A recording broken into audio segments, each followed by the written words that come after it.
Hello and welcome to the Friendly Show. I am your friend and host. I did that wrong.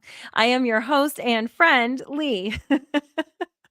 Eventually, I'll get it. It's only episode 16, so give me grace. Anyway, if you are watching this over on First Day Pod, you're in the right place. I've decided to stream in both spots since Mike and I do not do a weekly podcast over there anymore.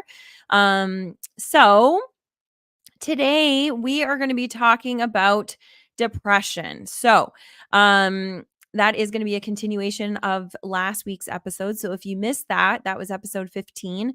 You can go back and you can listen to that. There was quite a bit of information that we shared. And then we had some really good conversation uh later on. So you guys know that this is like my favorite show because we get to this is the whole premise. If you're new here, here's what it is. I am not a healthcare professional. I am not a therapist. I am simply your friend. And I like you to imagine us being on a walk or you coming over to my house and being in my living room with a bunch of friends. And we are talking about whatever comes up. And if you're friends with me, you know that the conversations can go all over the place.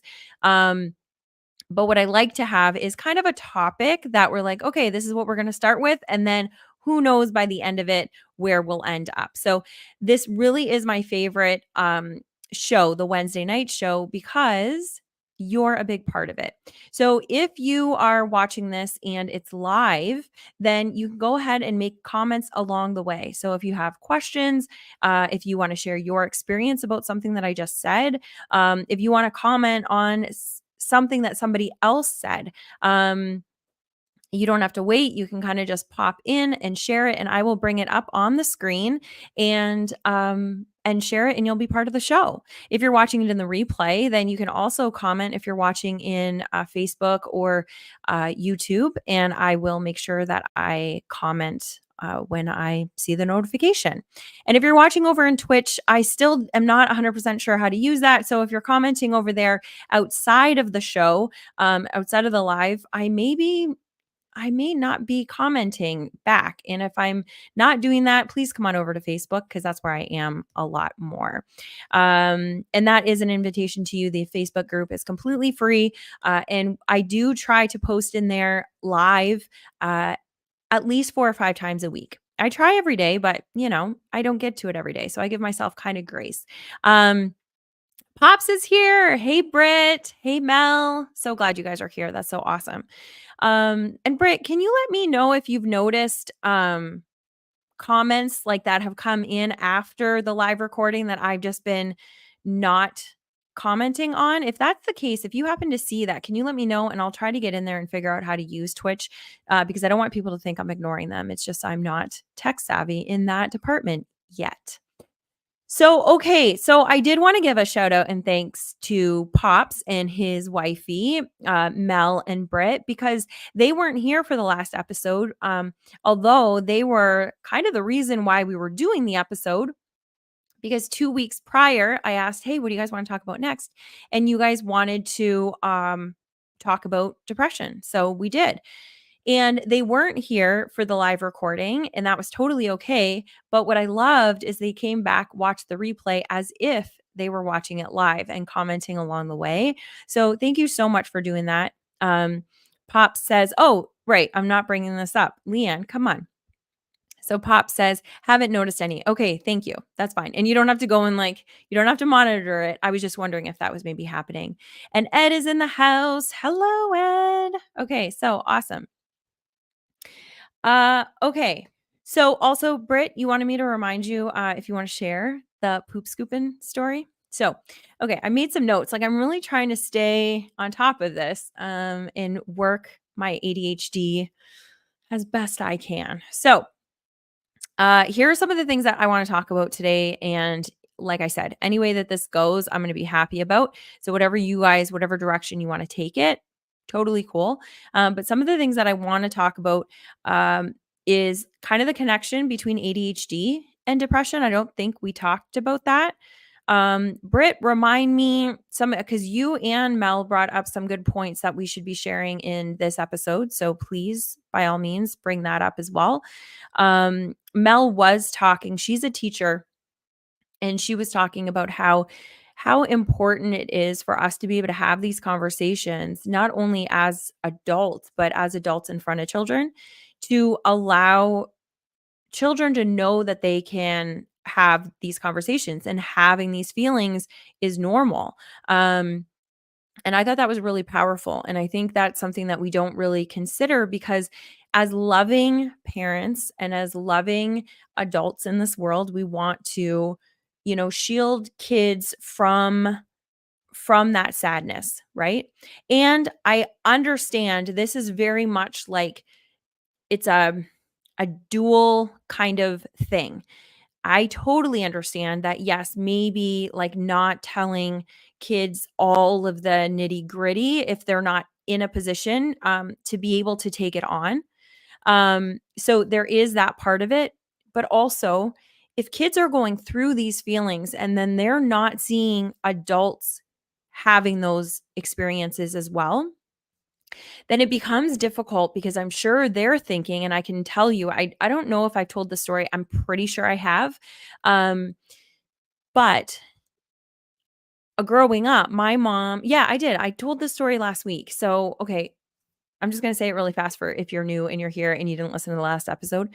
But my mom, she's like a rock star. She is so amazing, and she can handle things that, like, there's no way I'd be able to handle any of it. Um, I shouldn't say that. I'm able to handle a lot, Leanne. Okay. And this is the other thing. I'm really trying to be word police with myself, make sure that I'm saying the things that I really want to believe.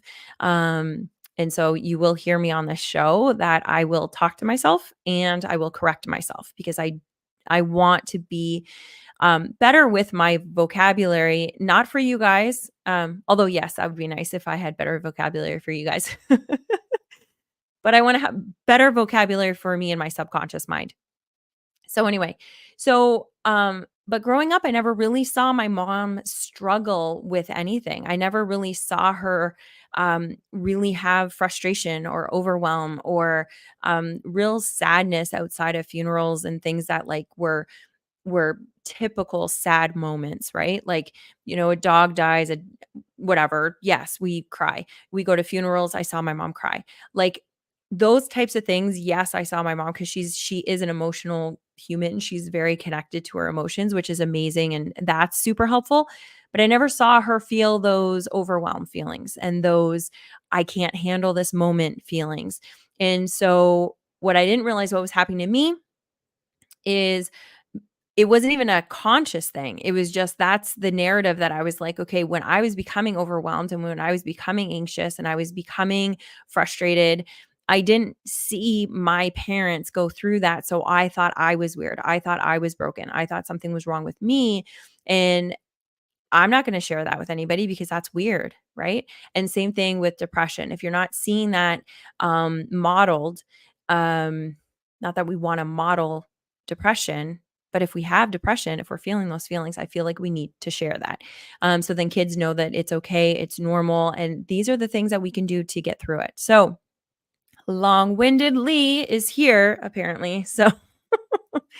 Um, so anyway, that's why I think like talking through with kids, it's going to be really important. But then I also do understand that we shouldn't be sharing everything. So it is like I'm so grateful that I'm not a parent, because I don't know how I would handle these types of things. So kudos to all of you parents out there. You're doing amazing jobs, and I don't know, just magic. Britt says, I have almost zero memories of my childhood and teen years. Okay. Do you do you know why that might be? Because I'll say I had very little memories of growing up.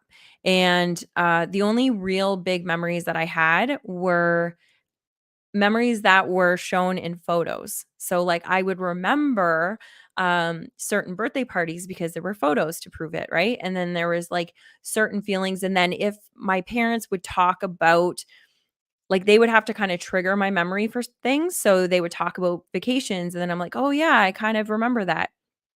but I didn't remember a lot of my childhood. It's not only probably, I would say the last 3, 6 months, something like that, that I'm starting to remember more because what I'm realizing is that um as I think as a coping mechanism, just because I didn't have we've talked about this a million times.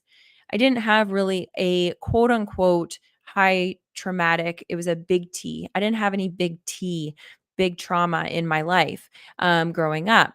But as a baby, like as a child, not being able to process certain things, those were the little traumas that were happening that like I had no idea. But so I was being able to dissociate from those things.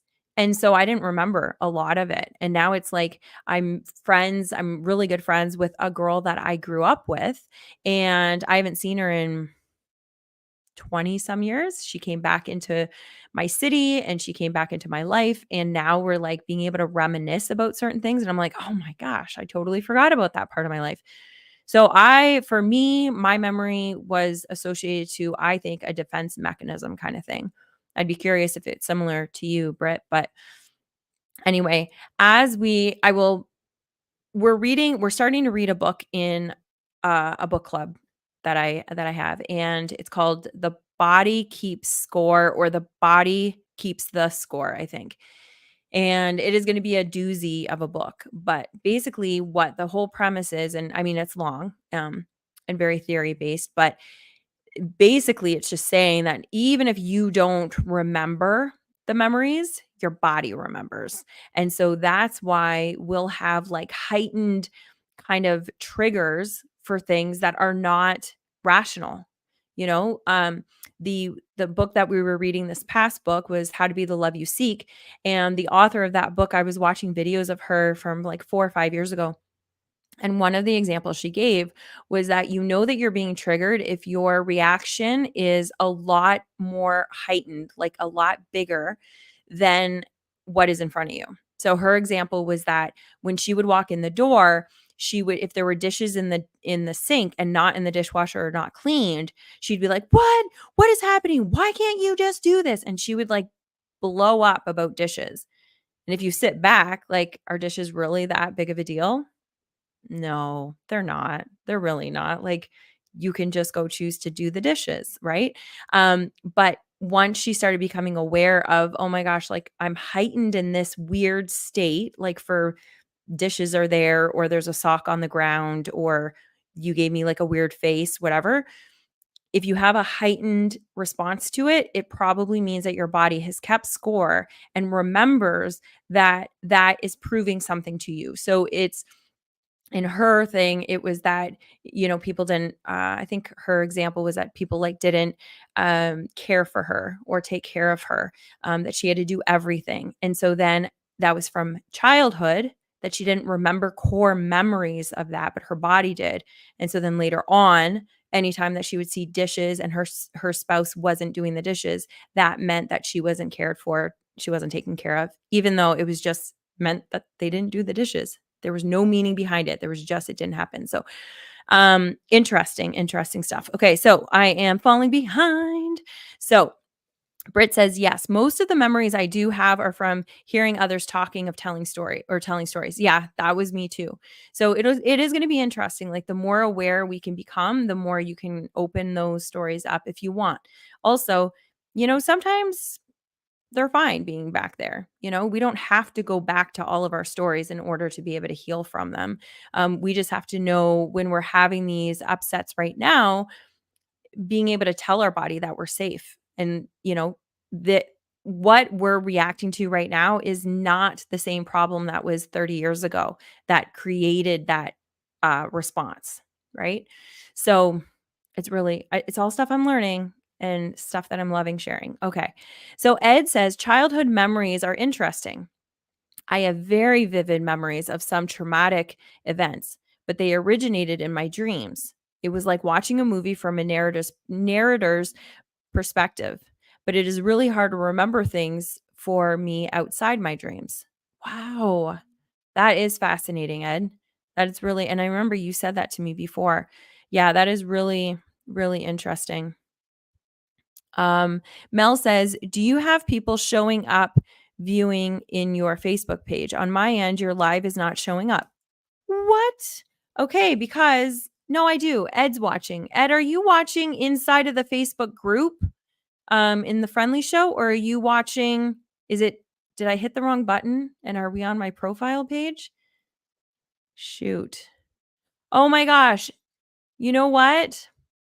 No, Melanie. Oh my gosh. I am not in my Facebook group. I'm in the First Aid Pod Facebook group and not over there. Oh, shoot, Mel. Thank you so much for telling me. Julia says, I agree with Mel. That you, okay, so Julia went over to, okay. Julia went over to YouTube so she could see it. So she's dedicated. Thank you, thank you. Shoot, I guess I pushed the wrong button. Okay, so I am sorry for those of you that are listening to this in the audio version, but we are having a technical issue. And I know that there's people over in Facebook that are going to want to hear this. So what I'm going to do is I am going to head over and I'm just going to kind of talk to you guys. And if you want to in the comments maybe share some little wins that you've had from the last week, I'd be happy to share those. What I'm going to try to do is I'm going to try to go over there and see if I can just do a really quick shoot. This is Leanne. This is not good.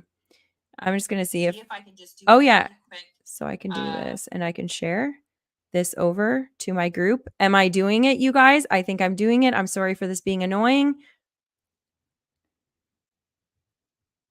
Okay, there we go. And Mike's going to be like, that was dead sound on your audio version. Why did you do that? Sorry, guys. Here it is. Okay, so that's okay. Share now. This is okay. And hopefully that's going to work. And my phone has been blowing up because text messages have been coming in and I don't listen to my phone when I'm recording, but that would have been helpful. Yes. So Julia says, I agree with Mel. Ed says, I found it somehow because I did it on Facebook in First Day Pod, not on the Friendly Show. And then Julia says, it's okay. I found you. Yeah, you had to work for it, Julia. Thank you so much for being here. Oh my gosh. And then Mel says, yay. Okay. So Mel, do you mind heading over to the Friendly Show and just seeing if it's there? If it's not, I'll just have to do a big, live apology and that'll be okay. Okay, you know what? I'm just not perfect. And this you can see is the way that you give yourself grace. This is the way you give yourself grace. And I would say probably 3 months ago, that would have just been so hard for me because my heart would have sank and I've been like, oh my gosh, there's people over there depending on me and I'm letting them down. And now I'm realizing that as long as I'm coming from a place of trying to do my best, that's all that I can do. And I literally try to do my best. I did this morning. So then they had a whole day and there we go. This is Melanie. Yay. Oh, Mel, it's working. Oh my gosh. This is what I love about community. Okay. The other thing that I want to share is that this is what community is all about because it would have been very easy for Mel just to go over to Twitch and just be there, not say anything about Facebook. It would have been very easy for Julia to go over to YouTube and not say anything about Facebook. But instead, they're like, they know there's two things, which I'm just going to assume that you guys know and tell me if I'm right or wrong. That you guys know that I will not take things personally, that I want to know what's going on. I want truth. I want to know criticism if it's, constructive. And I don't take it personally. I just try to find the solution. So I think coming from that, it makes my life easier, but then it also makes the life of those around me easier because then they're able to do exactly what they did here. Hey, somehow it's not on Facebook. And knowing that I'm not going to be distraught and upset and embarrassed and whatever, they know that I'm just going to try to find the solution. And so thank you, ladies. Mel says, yes. I know you too well. Yes. So thank you. So that's just another little tip. If you can come from things you know what? You guys, I don't think I've ever said this on this podcast, but one of my favorite, maybe I have, who knows? One of my favorite books is The Four Agreements. If you have not read it, I highly, highly recommend you reading it because right now you just saw in action quite a few of them. One is be impeccable with your word. So Mel, Julia, they were just coming up and just saying what was. They weren't saying anything mean. They weren't holding their thing back because they didn't want to like share. They just shared the truth and that ended up helping. The other one is don't take things personally. Because I didn't take it personally, like, oh, I'm an idiot, I'm stupid, then I was able to find solutions. Because I think we said the quote before, it's um African kind of um what are they called? There's a word for it. Not saying, but anyway, and not proverb, but there's like another anyway, and it's around the thing that shame will shield solutions. And so if you don't take things personally, then you have less shame and you're able to find solutions. Um, and then the other one is always try to do your best. So do your best, not more than your best, not less than your best, just your best, whatever that is that day. And so I did that. And because I did that, even though it wasn't perfect, then I just know, you know what, there was nothing else I could have done about it. And I can fix it now. So that's it. So that was like really cool. Okay, let's get back to depression. Oh my gosh. Welcome to my living room, everybody. And we are going to go in a complete circle. Britt says, is the word you're looking for euphemism? That is a great word. It is not the word I'm looking for, but let's go with it. That's great. Thanks, Britt. Okay, so where were we? Yes, so we were talking about, I think we were talking about kids. Is that where we kind of left off? You can remind me. One of the things when I was talking to, I think I was talking to Mel, I don't know, Ed, maybe I was talking to you. I don't remember who I was talking to. And it's because I love you guys all the same. So it's not because I just don't think about our conversations. It's because I love you guys. You guys are so wonderful. So I was talking about how we really need to get to the point that speaking about depression, speaking about anxiety, thinking about or speaking about out loud about going and seeing a therapist or going to see these different professionals, psychologists, psychiatrists, you know, being a part of a mental health organization, all these kinds of things have to become normal. So when you move to a new city, one of the first things that you are trying to do is to find your doctor, right? Like you want to find a doctor, you want to find a dentist, and for a lot of people, I know for me, you want to find an eye doctor, right? An ophthalmologist. So those are your three doctors that you go to see. But what I would love to see is that the therapist ends up being that fourth critical healthcare professional that we all see. That it's not like oh, I need to go to see a therapist because I have some sort of acute issue that's going on in my life. It's like having a GP, having a family doctor. You want to have a family doctor even if you're not sick at that moment because you're just I want to go and I want to make sure that I'm optimizing my health, right? The dentist, my teeth are not falling out. My teeth are fine. However, I go in, routinely to get them cleaned, to get them checked, to get them seen, to get x-rays. I do all of these things to make sure that my dental care is in order. We should be doing the same thing with the therapists. We should have a therapist, and that is everybody has one and everybody can go see them. And yes, sometimes you might need to go see them every week. Sometimes you might think, hey, you know what? Just going to go every month. I'm going to go for my checkup. I'm going to go every 3 months. Whatever that looks like for you, it doesn't matter. But I want that stigma of going to see a therapist to be gone. I really, really, I want us to be able to talk about our mental health in a way that, like, if I broke my arm, I would feel fine with coming here and being like, hey guys, oh my gosh, you're not going to believe what happened. Here's what happened. Fill in falling down the stairs or whatever, or being stressed at work and then having a breakdown.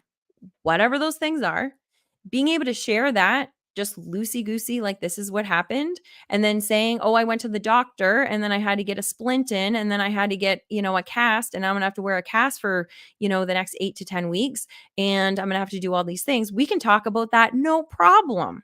Right. But somehow we feel weird about saying, oh my gosh, I was totally stressed at work and I could feel it coming on. So you know what? I just started going to my therapist. I'm going to see them twice a week for the next couple months until I get this all straightened out and they're just going to be there by my side. Like, why can't that just be normal? And it should be, and it is, but I think we need to start talking about it more. Okay, so I am like jumping on a soapbox all over the place here. Okay, please also put your 2 cents in, guys. So then I was talking to one of my therapist friends, and she was telling me that she's been listening to a lot of Dr. Eric Berg. If you guys are in my Facebook group or in our Facebook group, I'm going to be posting a quick video there. It's about a 9-minute video.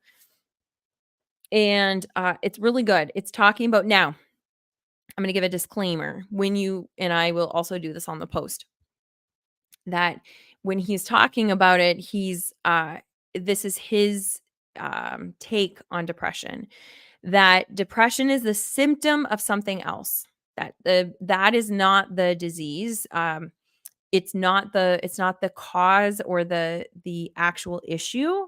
It's the symptom of something else, which I do believe. And but I don't want, so what happens is when we hear things like this, then I want you to know that we're not minimizing anybody's experience with any of it, with depression, with anxiety, with ADHD, with any of this. Okay. So anything I say, I am never meaning to minimize your experience with it. Okay. I just want that out there because it's true. That's not a disclaimer to keep me protected or safe. That is from my heart. I just want you to know. But this is what he's saying. Depression is a symptom of something else. Okay. And here is where he thinks that the causes come from. Actually, since I have my notes here, I will wait and I'm going to go over so that I don't lose track of this. So Ed just said, I agree focusing on prevention is as much as important as acute care. Actually, I believe our healthcare system is geared towards acute care, but lacks in chronic care or prevention. That is where we need to educate ourselves on how to self-care. Amen, Ed. Absolutely. Absolutely. Yeah, it is absolutely always like taking care of the problem, and never looking at the root, never trying to prevent. So I completely agree with that. And Mel says, I think depression has a stigma of it being a burden. Yes. Yes. There's also shame around it. There's also like I wasn't able to, and I'm just speaking for me. There were many times in my life that I felt like I needed to go see a therapist. But what I heard all the time was, "Oh, yeah, he needed to go see a therapist," or, "Oh, something's going on with you. You better go and talk to somebody." Like in a not nice way, not like "Hey, I think you should go to the doctor and go get your heart checked." Right? Like it wasn't in a loving advice giving way. It was like those were kind of the things, "Oh, he went to go see a shrink." Like in the 80s, we heard that all the time. So these were the kind of things that played up in my mind. So then when I would think about going to a therapist, the actual thought that went through my mind, and I might have told you guys this, you guys will just get to know me. I repeat stories. So you guys can like say, hurry it along, Leigh. We've heard this before. But when I used to think about wanting to go see a therapist, the number one, so I would look and see and try to find a good therapist. But then the other thing that I would look for is where's the address and where's the front door? And I would do a Google map of where I would be parking, where I would be walking, and where I would be entering. Why? Because I didn't want anybody to see me go into that office, which is it's very embarrassing now to say, because I know that I would have helped myself so much. My 20s, my 30s, and my early 40s would have looked very different if I wouldn't have had that shame about walking to a therapist. That stopped me from healing a lot sooner. So now I'm mid 40s And now I'm just doing the work. And so I have not scheduled my first therapy appointment, but I am super, super excited. And I'm going to be telling you guys all about my experience with it. Because I think it's going to be, I've never had a stigma with anybody else going to therapy. I always thought it was so cool that people could go to therapy and felt good about it and that they were like learning all of these things, and it was awesome. So I never had a stigma for other people, but I always had it for myself. Um, so yeah, so there is what that is. And Mel also said that's not what I believe, of course, when she says that it's a burden. But yes, I do think that that's what people think. Mel also said, yes, Ed, most definitely. Mel, I love that you are talking to me from two different places. You're on Twitch and Facebook. You're so awesome. I love you so much. Oh, that's because you're going back and you're commenting because you're that sweet. You're just commenting on both. Okay, awesome. So Mel says, has the stereotype of coming across laziness, pull up your bootstraps and get on with life. Yes. Yeah, that's also the thing. Like I can't handle my stuff, you know? Like, and that's the other thing is that I've talked about this as well about, you know, I've been trying to life hack my way through life, um, probably almost for my whole life. Um, but absolutely through my 20s and 30s and early 40s. It was always like, okay, what is the fastest, quickest, most efficient way for me to do X? It didn't matter what it is. And so I always felt like I can do everything. I can take on everything. I can handle everything. And if I couldn't, then something was wrong with me. And then this is like embarrassing and, just get through it. And what's wrong if I can't, you know? So yeah, pull up your bootstraps, get on with life. Toxic positivity is another one of like, just look for the silver lining. And this is an and, okay? And I believe that to be true. I believe that what we focus on, we create. I also believe that, like, right now in this moment, if you're watching this live with me, or even if you're listening to this in the replay, right now you are choosing to focus on somebody talking about depression and their experience and sharing it with other people that are also sharing their experience. That's what you're choosing to focus on. And I'm glad that you're here because that means that you're looking for, answers, and you're looking for solutions or techniques, or so you're looking for something to be able to help, or just social connection, which is also really, really not just, but like that's what you're looking for. And you're getting it, I'm hoping. So, but in this moment, this is what we're choosing to focus on. And so what we choose to focus on, if we choose to focus on the happy, if we choose to focus on the little things, then yeah, we're going to see more of that. And in that moment, we're going to feel happy. If you have a dog, and Britt, I think you were going to talk about this too. But if you have a dog, like just spending time cuddling with your dog or playing with your dog, or just telling your dog how much you love them and then them telling you how much they love you, in that moment, you're feeling joy. In that moment, you're feeling happiness and you're choosing that. And that right there is your life. That is your life. That moment, this moment right now is your life, you know? And so we get to choose, do we stay in that, woe is me, I'm never going to get out of there, I don't have hope? Or do we choose to figure out the things that bring us joy and spend more time in those things? You know what I'm saying? Now, when we have major depression and we're in the midst of it, it is freaking hard. It is so hard to even get out of bed or to open your eyes or to think of any of those happy things. But that's why the gratitude journal, it sounds so trite.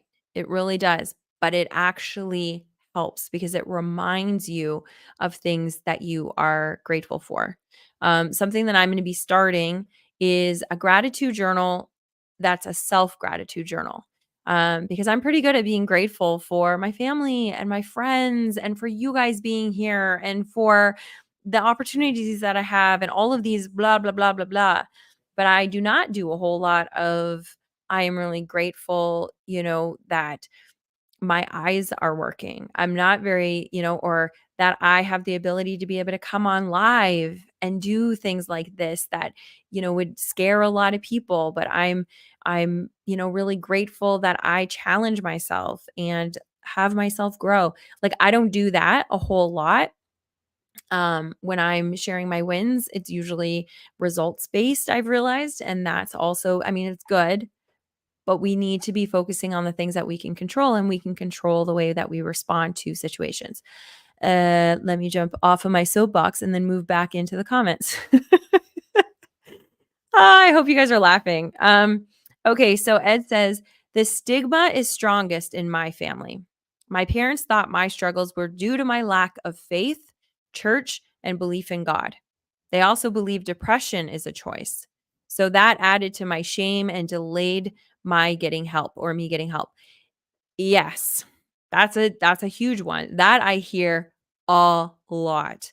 Um and depression. So I do not believe, although I believe, so I want to kind of like dissect this a smidgen. I do believe that happiness is a choice. That I do believe. But when I'm thinking of a choice, it's because you have to have action in a choice, right? Um, Depression, I do not believe is a choice. I don't believe anybody would choose to be depressed. Now, people will choose to stay stuck in something like the depressive feelings. They will choose to stay in even sickness. They will choose to, because received um if they've received attention through it, then yes, that sometimes will be nice to keep that, because it's the only way that they found people loved them, or um appreciated them, or took care of them, or filled some kind of need. So you've seen that happens. Also, change is freaking hard. So you may choose not to change. And we all do that. Like, even not in just depression, not trying to change our depression, but just trying to change anything. Change is hard. And our body actually is developed or designed to keep us safe. And safe is where we are in something that's familiar. Change is not familiar and does not feel safe. So, yeah, in that respect, I do believe that staying in depression, um, when you're having those spurts of feeling okay, um, you can choose to stay in there. And, that's up to you. But having depression, I don't think anybody would choose that, like, truly. Um, and yeah, I think that does delay, like, because we have shame around it, that we won't go get the help. That was absolutely with me. And that whole thing about faith and church and God, I do agree with that as well. And I don't agree with what you're saying. But I do agree that there's a lot of people that say, oh, the reason why you have that is because you don't have a strong enough faith. And I think that's really unfair as well, not judging your parents or your family at all. I come from a very Catholic upbringing. And so there's, but I was also very lucky to have a priest that was very, he understood the human experience, which I think a lot of people in faith, now I'm very faith. I pray to Mary every single day. So I personally believe in God, believe in Jesus, and Mary is my girl. So I'm coming from a different kind of place, I think. But my priest that I was pen pals with as a kid, because he got kicked out of our church, and I wanted to stay in contact with him because he was so awesome. He understood the human dynamic, the human experience. Um, and so he understood that, depression is real, and that bad things will happen, and you'll make bad choices. And I think that's really important, because faith can help you. And I really do want everybody to believe in something bigger than them. And because it does help, it 100% does help, but it will not, it is not the reason. You can love God and believe in God and pray to God and still suffer with depression. So, yeah, I had a really good sleep last night, you guys. Um, So I have a lot of energy, and I'm realizing when I have a lot of energy, I guess apparently I hop on a soapbox and have a lot more to say. Oh, goodness gracious. I'm so happy that you guys are here. So Mel says, yes, so hard. Love my gratitude journal. Self-care journal. Love it. Yes. So I think it's just like a nice little tweak. And if you have a gratitude journal that you already do, just maybe like if you do 3 a day or 10 a day or whatever it is, maybe even just saying, hey, I'm going to pick, half of them are going to be about me. And then half of them are going to be all the other things that I'm grateful for.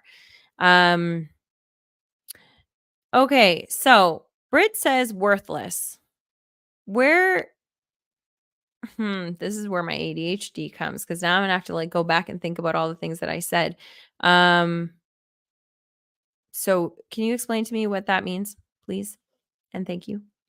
And sorry if I'm just like brain farting on that. Ed says, when I was depressed, especially with my major depression, it felt like I was walking in wet cement. Any movement or positive thought took extreme effort. I eventually learned to celebrate any action that I took. Yes, finding gratitude each day was a crucial part of my recovery. Now I can't go to bed before I acknowledge at least one gratitude. Oh, that is so good. So, so good. Thank you for sharing that, Ed.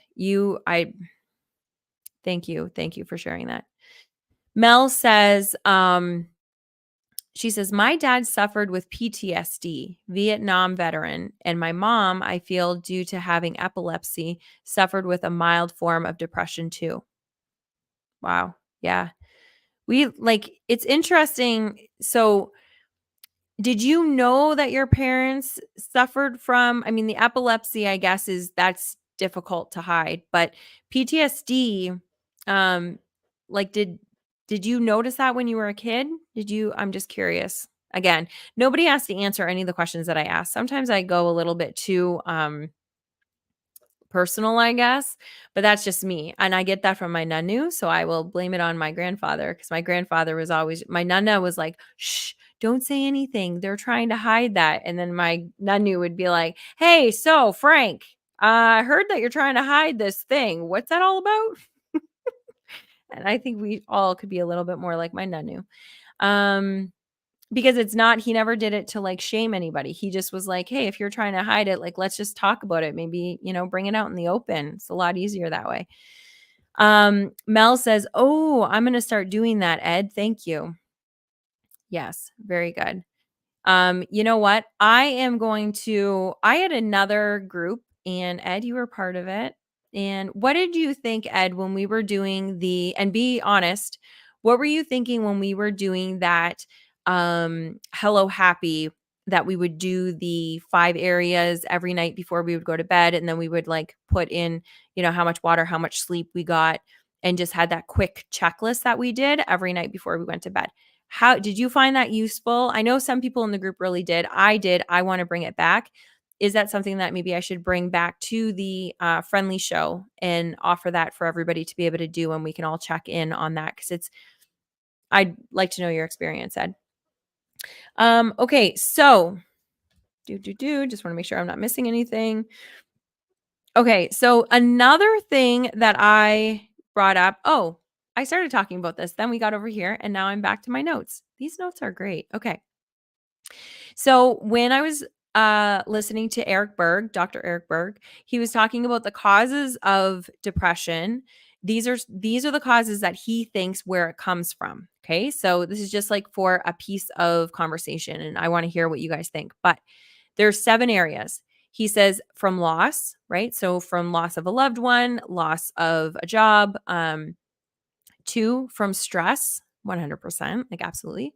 3 from winter, and that is not only from the vitamin D. That's what everybody says, like, oh, just like up your vitamin D, but also because you're not getting sunlight. And so I know like where we live, we have like January, February is just like the gray months. And I know that my depression, it really is exacerbated in January and February. And I can see that in a lot of the things that I do now that I'm aware that it's always January and February are my slow months. But this past year, I've been using the like the light therapy, and that's been really, really helpful for me. So if you guys don't know about that, getting a light that's like a um, like full spectrum light that replicates the sun. It's not as good as going out in the sun, but it replicates the sun can really help.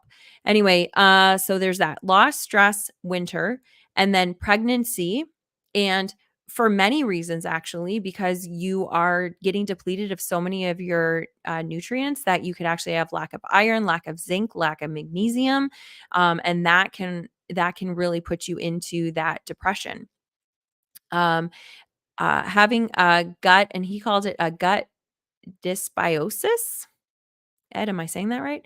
Anyway, that is an imbalance in your gut. And so that could be from, having antibiotics, which is interesting because usually you have antibiotics, right? Because you have already been suffering from something. So you've already been sick. You've already had that. Now your gut is totally imbalanced. And so that can actually feed into depression. And so if you're already at a low and now you have that issue, it can just kind of keep you lulled into that, which is really interesting. Um, Britt, I see your thing. I'm going to do it in just 2 seconds. I just want to finish this one thing because the other causes that he says are no sleep. And so that gives you the lack of energy. And because he was giving the example too of like, there's very rarely will you ever see somebody that has a lot of energy, like true energy, and got really good sleep consistently that also is feeling depressed. It's almost unheard of. Because if you have good sleep every single night and you're feeling really good and your energy is also high, it's going to be really hard for you to feel depressed. So that was really interesting to me. And then blood sugars, having your lower blood sugars there, or heightened, I guess. So Britt says depression derived from physical ailments. Um, Depression derived from physical ailments makes you feel. Oh, okay. Thank you. So he says depression derived from physical ailments makes you feel worthless. When you can't do the things you used to do easily, it makes you feel worthless. Like you are not contributing and just being a leech. And you'll feel lower, that the leech, a waste of a body. Okay. Okay. So thank you for sharing that with me. That is completely honest. Something that came up for me is, so something that I've been thinking a lot about is aging. And stick with me here. So in aging, your body starts slowing down, right? So depending on how you take care of your body, blah, blah, blah. Yes, you can live a lot more years and live whatever. But eventually your body starts slowing down and you can't do the things that you used to do. And so we're all going to end up, if we are lucky enough to live into old age, we're all going to have to deal with that. We're all going to have to deal with the fact that we can't move as fast. We can't lift as much. We can't speak as quickly. We can't think on the spot. Like we can't do all of those things that we once did. And if we are putting our worth on what we can produce, then we're going to have an issue even in old age, even if we didn't deal with depression. So I'm only saying that, again, not to minimize what you're saying, Britt, but it's something to think about, that if we can, this could also be something that's going to be one of those things that, like, it's awful that we have to go through it, but if we can learn not to attach our worth to what we're producing and just know that we're worthy just for being alive, just for being here, just for being Mel's husband, you're worthy. Then as we get older, we'll be able to feel that and maybe not feel those effects then. So maybe it's like a teaching, kind of like a lesson, you know? It's also really annoying, Leanne, if you're if you're going through it right now, and I totally get that, but just something that came up for me. Mel says, he was very okay, so this is about his parents or her parents. He was very upfront, vocal with me and my brother. As we got older, he would tell us slowly his experience as a prisoner of war. Wow. It got worse when mom passed away. He would see visions and have nightmares. But when my boy stayed the night, his PTSD was more calm because it wasn't so quiet. Oh, wow. That's really interesting. Wow. That's really interesting. So, um, wow. Okay, so now I'm just like I'm rereading it all. So one of the things that like another question that I have is so when he was always vocal about it, you said that he as you got older, he would tell you more about the experiences. Do you think that was more because he was feeling like you guys were old enough to kind of hear it? Or do you think he was like, because I know with PTSD, sometimes like guys can't or people can't even go back there. They can't even talk about it. Was he kind of slowly bringing it out because he was coming out like not to terms with it, but doing therapy or being able to handle speaking about it without being triggered by it? I'm curious, or if it was more because of your age and thinking that you guys could maybe handle more. And thank you so much for sharing it. You guys, thank you so much for sharing all of this. Like, I love you guys so, so much. Ed says, okay, so about the Hello Happy. Okay, so huh, for me, the checklist felt more like a chore. Oh, wow. Just tell me honestly, Ed, how did you feel about the thing that I asked you to do and that I spent hours creating? No, I'm just joking. Okay. Oh, dear. For me, the checklist felt more like a chore and another item that can lead to guilt if I forgot to do it. There are a number of things I do for my mental health: meditation, prayer, journaling, gratitude, etc. So I guess I was not motivated to do it. But you can still share it. Nothing works for everyone. Yes, absolutely. And I love this is what I absolutely love that we can have these conversations and you're not just like, yeah, it was great. I loved what you did. You're just like, nah, it wasn't for me. And that's totally fine. So, yes, and I'm also going to share it. So, we'll see if it helps anybody else. Um, Mel says, babe, that makes me sad. Yet thank you for being vulnerable. I think babe is to Brit. Is that am I your babe or was that for Brit? I think it was. Um yes. And I'm sure they're going to have another conversation about that. So Mel says he was writing a book and that was his therapy. Oh, wow, that's super cool. That's really really neat. Um Okay, so Ed says there are many supplements that can help depression. Vitamin D is very crucial, but even more important is good gut health. Diet, microbes, and gut health plays a major component. This is a topic in itself. Amen. Yes, absolutely. So, more to my notes, speaking of that, he was saying this doctor, and I'm going to put it in the Facebook. But he was saying that those are the 7 kind of main causes. And then, which is actually interesting because then when Britt was talking about, depression coming from chronic illness and pain, then I was like, well, yeah, but chronic illness and pain also comes from the blood sugars, the no sleep, the gut problems, the stress, all of that. So I can see how that all actually really intertwines. So then he was saying some of the major things that can help with depression, he believes, and I also agree. But then again, I want you to listen to your doctor and work with your doctor. Okay. So again, I am not a healthcare professional. So this is just what I am seeing and hearing and know to be true for me. But then again, also, I was not diagnosed with major depression. I know that I suffer from depression and from these levels, but I was not diagnosed with major depression. So if you have been, and you're working with a doctor, please continue working with your doctor. But maybe you might want to bring up some of these things and see if some of this can be implemented. So here are the things that he was talking about. He was talking about, and you'll see it in the video, but he was talking about how important number 1 was the sun. So that is really, really important. And then he was also talking about that light that I use. He said it should be at least 10,000 lux and full spectrum. And if you can do that 30 minutes a day in the morning, that's great. Ideally, it would be getting outside and getting that actual sun exposure because it will help increase your serotonin. Serotonin. It will help increase your vitamin D, which will decrease your depression, like all these kinds of things. Also fasting. Fasting repairs your brain. So I can see a big difference in me.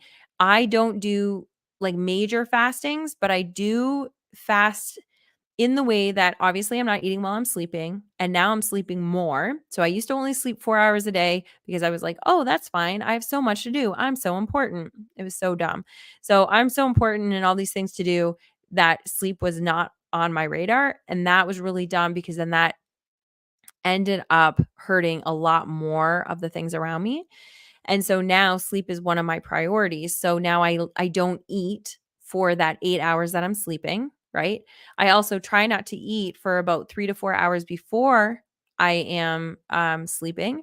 And then I try not to eat for about 3 to 4 hours after because I like to just kind of get into my day and let my body kind of take care of what it needs to do. Again, intermittent fasting is not for everybody, but I now know that if I'm eating right before I go to bed, my body, instead of repairing my brain and helping my muscles and doing all that kind of thing, it's just spending its time and energy digesting the food. So that's why I do it, because I know that from a health perspective, there is something there. So a 12-hour fast is not very difficult, especially if you're sleeping for 8 hours. 8 hours, 2 hours when you wake up, 2 hours before you go to bed, there's 12 hours, right? So he says that fasting can repair the brain, which can help with your depression. Having a good probiotic can also help because, like Ed was saying, that will really help with your gut biome. Um, and then the keto diet. We talked about the keto diet yesterday or last week. That's a big one. It's something to consider to try. It doesn't help with everybody, but it helps a lot of people. And then he also talked about cold showers, exercise, more sleep, and then, like Ed was saying, the vitamin D, but also magnesium and zinc. And then I did say that I wanted to talk about ADHD. So I'm just going to leave a little bit at the end about that because I can't believe that we've almost been talking for an hour. There are many supplements. Okay, so Britt says, "What about fasting? Because I forgot to eat for a day or two." Okay, how did you feel? Because I think you said that before I finished talking about fasting. Um, how did you feel when when you were fasting, when you were not eating? How did you find your symptoms? I'd be really curious about that. Now, again, I'm not a doctor, but it will be tricky because I don't believe you guys are big sugar people, but you might be. I don't know. No judgment. I am. I'm not proud of it because I know that it's really affecting me. Um, and I want to get a handle on it because I know that it's not doing well for me, but I am a big sugar person. So if I fast, like tomorrow, I'm going to be fasting for over 24 hours just because today was a horrible day for my eating. I had a lot of stress and I'm realizing that I am a stress eater. And my dad had made banana muffins with blueberries and raspberries, which is my absolute favorite. And so that doesn't sound like it's super bad for you. It's kind of healthy. Like it's fine. It's a good one. However, I ate 8 of them today. That's not good. One would have been fine. So I had that, plus I had, like, I think, just TMI, but whatever, you guys, I'm not perfect. I had like 3 breakfasts all back to back. Why? Because my sister was like, "Hey, Leigh, I made you eggs and toast." And I was like, "Oh my gosh, that's so nice. Thank you so much." Um, Even though I just had 3 through 3 of those muffins before she woke up. That's what I had for breakfast. So then I had the eggs and toast, and then somebody reminded me that there was Cinnamon Toast Crunch in the house, and I'm fine. Out of sight, out of mind. I will not eat anything. As soon as somebody tells me something that is delicious is in the house, then my radar is like, "Find it. Where is it? I want it." And now all of a sudden I need it, even though I was full. So then I ate that. Then I ended up having like 2 lunches. I had 1 dinner. I ate way too many calories today. And it's not from a health standpoint. I mean, it's not from like a losing a weight or anything like that. I was slow today. And um I can't be slow. I got a lot of things that I want to do and I want to just be healthy and energetic. I know I seem really energetic right now and I am, mostly because I'm talking to you guys and because I got my sleep, but food wise was not great. So I'm going to be intermittent fasting even more so, and I'm not eating tomorrow. I don't recommend that for many people probably, but it works for me. So I'll be doing that. Pop says, "It was just a normal day. It didn't register that I wasn't eating." Yeah, okay. So, yeah, I would just be curious. Oh, so what I was getting at with the sugar is that if you've eaten a lot of sugar and then you fast, even though fasting could potentially help you, our bodies are really interesting and our brain is really interesting. If you were also going to be detoxing from the sugar, that can make you feel even shittier, right? Because now your body's like, where's that sugar? I need that sugar. And you can get like really, when you start going off of sugar, um, you can get really like just agitated, frustrated, mean, like all this kind of stuff. And so, even though it's helping your body getting off of it or intermittent fasting or whatever, fill in the blank of the healthy thing, that's also counteracting it. So then you might be like, nope, I can't go off of sugar because it makes me awful or whatever. Do you know what I'm saying? So even though there can be benefits to it, you'll have other symptoms. So we just have to kind of discern what is happening in our body. I'd be really curious, Britt, if you played around with intermittent fasting and what happened with you, and the whole keto thing. Obviously, working with your doctor, but experimenting with that and then seeing if that affects you at all. I'd be curious. So then the ADHD, I'm just going to kind of leave you with that because it was really interesting some of the stats that I saw. So they were saying that people who have ADHD are 3 times more likely to experience depression. And it's difficult to be kind of discern between ADHD and depression because there's so many overlapping symptoms like low mood, poor self-esteem, self-image, challenges with um, with kind of managing the expectations of a neurotypical society when we're neurodivergent. Um, that challenge ends up like being difficult because of what Britt was saying about like feeling worthless and having all of this and then not feeling like we're kind of like useful for the society. That is not only a depression thing, that's also an ADHD thing. And so they're very like intertwined. And although ADHD is more common in men, the core morbidity of like having more than one kind of diagnosis, having ADHD and depression is actually more prevalent in women. And then he, um, this wasn't that same doctor. This was somebody else that I was researching, but they were saying that the treatments, there are meds and therapy that will really work, but then also the lifestyle. The lifestyle was a big thing that comes up in all of them. And the more that we're researching all of this, how it all intertwines, it's really important to be looking at that and trying just to experiment with it and not doing everything, not saying, okay, well, now I got to do cold therapy and I got to get the sun and I got to get exercise and I got to get on keto and I got to do all these things. Just pick one, pick the sun, you know, or, or whatever, pick one and just try it. Experiment with your sleep for April and see how you can maybe get a little bit more sleep. Maybe having the phone outside of your bedroom and see how that affects your sleep. Like just find something that you want to experiment with, and don't pick all of them, but just pick one thing. And so you can kind of see how it works. Our awareness is our best asset. The more that we can tap into that and see how our body and our brain, and our spirit and our energy is all intertwined with the choices that we make, the more that we're going to be able to figure out what's best for us because it's different for everybody. Just like Ed said, even though the Hello Happy thing did not work for him, it might work for you, you know? So anyway, that is it. We're well over an hour now. Thank you so much for being here, you guys. I absolutely adore you. I love this podcast. I love our community. If you're listening to this, you're not part of the Facebook group, please come on over. It's the Friend Leigh Show on Facebook. It's a private group. Everybody in there is so beautiful and supportive, and it's just a really, really cool place. I want you to be a part of it. I want to see you there this week, and I want to see you here next week on Wednesday. I've got a couple ideas of what we'll be talking about. I'll put it in a poll in the Facebook group. We'll figure out which one we're going to do for next week. And then I will see you guys then. Have a wonderful weekend. I love you. Big hugs. And please take care of yourself. You're worth it. I love you. Bye.